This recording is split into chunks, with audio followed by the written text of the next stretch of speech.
In this video, I'm going to talk about target prices. And what we're going to do is we're going to actually discuss an example I was just talking about in the previous video, actually, because after the video, I actually traded this because they showed their socials on here and I could see that price was accumulating here. So in another video, you would have seen me talk about this strategy. Let me just hide this sidebar. The strategy is basically when you see price kind of consolidating around a particular area, as you're seeing here, then very likely, more often than not, it's going to break through. Now, you have to be careful with collections like this because it's so early and it's so new and it's only a few minutes in. And remember, most of the time, the volume kind of dies down. But this volume was holding up. They added socials, which is bullish again. Socials are okay, nothing that interesting. But basically, it's a vibing cat, which is a well-known meme for a cat. But anyway, my point being, on the 1 second chart, I was seeing price consolidating, but the main thing you can see on the 1 second chart, what I was seeing, as I was actually making the last video, I could see price going up and down and it wasn't doing anything. But then I saw what looked like an ascending triangle. So basically, if we draw a line on the top here, we were getting higher lows. This is called an ascending triangle. Very bullish. It usually means price will break out. Might not go very far, but it means it will break out. So what did I do? I did exactly what I said in the previous video. So I was waiting for these little pullbacks and I got in not perfectly at one of these bottoms. I got in just a little bit lower. So I think my entry price was 18 something. And I was in here and then I was waiting. And then I could see it ascending. So I was like, yeah, this is definitely going to break out. But here are a few things I do, which you can do as well. When you find out what your entry price is, you can actually see it underneath. If you find your wallet underneath, you can find out the exact price. So what I did was I marked off my entry price.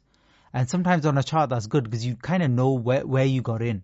So it's a good idea to do that, kind of good practice. Otherwise, you're just shooting, the breeze, like you just have no clue what's going on. Where's my target?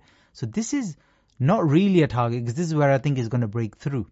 But if price is really struggling, I can always take a little bit of profit here and walk off. But my main target is round numbers, as I've explained before, but also where was the previous high? So in any collection, when it first hit a high early on, that should be your target. And when the price got there, I usually sell 50%, but because this collection, like they have no Twitter follows or anything, it doesn't look very interesting apart from the fact that it's a well-known meme. It's otherwise not a great Twitter account or anything. So it's kind of fresh, no real following or anything. So I wasn't that keen longer term on it.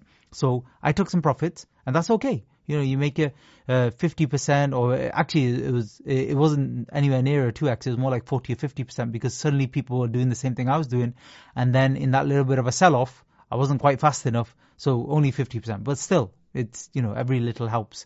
And price has been moving up since. But if I had sold 50%, it was only a small position, but if I sold 50%, I would usually let 50 run just to see what happens. And notice here at this level, that would be my next level, which is around number 50,000. What are we seeing at 50,000? A lot of consolidating, price struggling. However, it's the chance it could break out again because, again, we're getting that little ascending wedge pattern. And look, live, it has broken out, which is fair enough. But this could get to another level and then sell off quite rapidly because that's what these collections do, unfortunately, especially early on if they can't sustain anything. And like I said, this is not any kind of new, interesting meme. It's a well-known meme and stuff like that. So it's probably not going to go very far. Anyway, I hope these pointers help you. Thanks.